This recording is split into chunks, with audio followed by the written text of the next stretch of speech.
আপনাদের মাঝে আরেকটা ব্লগ ভিডিও নিয়ে চলে আসলাম। সেই ভোরবেলা এসেছি, পাটে পানি দেব। মেশিনটা স্টার্ট দিলাম আমি আর আব্বু মিলে। এইভাবে পানি আসছে এই যে নালি দিয়ে। এবার এই যে পাটের ভুঁই এতটুকু মনে হয় হয়েছে, কিন্তু আকাশের অবস্থা হয়তো বা ভালো নেই। পানি 80% 90% আসে, দেখা যাক পানি হয় কি না। কিন্তু পাটগুলো শুকাই গেছে, তো পানি দিলে হয়তো বা তাড়াতাড়ি আবার বেড়ে যেতে পারে। ওই কারণে পাটে পানি দিলাম। কিন্তু পাট মরে না, কিন্তু পানি দিলে আবার ধীর গতিতে আবার বাড়তে থাকে। দেখেন, পানি দেবো আবার 2 দিন পরে দেখবো এই পাট অনেক বড় হয়ে গেছে। হয়তো বা হালকা পাতলা সার দিব।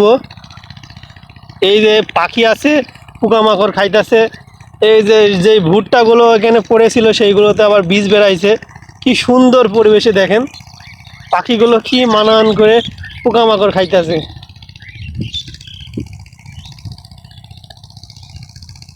প্রত্যেক যে পানি দিচ্ছে দুইটা ভাই, দুইটা মেশিনে। এও ভাইরাও মানে পাটে পানি দেবে। এই যে পাশে ভুঁড়ো, এই যে এলো আছে তোমার, একটু জুম করে দেখাই তোমার। এই যে কচু আছে, কচু, ওদিকে কলা গাছ।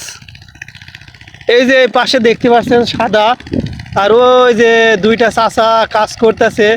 এগুলো হইলো ওই যে তরমুজ জাতীয় একটা ফরমুজ বলে না, এই চাষগুলো বেশিরভাগ তৈরি করে। ওই চাষগুলো মনে করো ছোট ছোট গাছ বেড়াইছে, হয়তো বা আর কদিন পরে বান দিয়ে দেবে, সেইগুলো কুপাইতেছে। এইগুলোর দাম কিন্তু অনেক টাকা, কেজি মনে হয় 50 60 টাকা, 70 টাকা, 80 টাকা হতে পারে। কিন্তু এই ফলগুলো বেশি মানুষ চাষ করে না, কিন্তু এখন দেখছি প্রত্যেকটা মাঠেই বেশিরভাগ মানুষই চাষ করছে। এই যে আমার এক পাখি মামা চলে আসছে আমার কাছে, শালিক পাখি এটাকে, এটাকে বলা হয় গাং শালিক। কি সুন্দর দেখেন। আসলে শহরে সব জায়গায় ভিডিও করলে কিন্তু সুন্দর হয়, তার থেকে সুন্দর হয় প্রকৃতির মাঝখানে মাঠে ঘাটে রাস্তাঘাটে ব্লগ ভিডিও বানাইলে সেগুলো আরও সুন্দর হয়।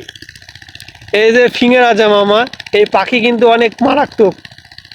ছোটোবেলায় এর একটা বাসা থেকে একটা ডিম নিয়ে চলে আসছিলাম, পেজ পেজ এসে মনে হচ্ছে মাথায় ঠুকিয়ে দেবে, সেরকম ভাব করতেছিল। অনেক ডেঞ্জারাস পাখি, এই পাখিটাকে কেউ নাড়বেন না। এই যে এইদিকে হয়ে গেছে, এই 2 খাটাল একবারে ভিজাইবো, তাই একবারে দিয়েছি।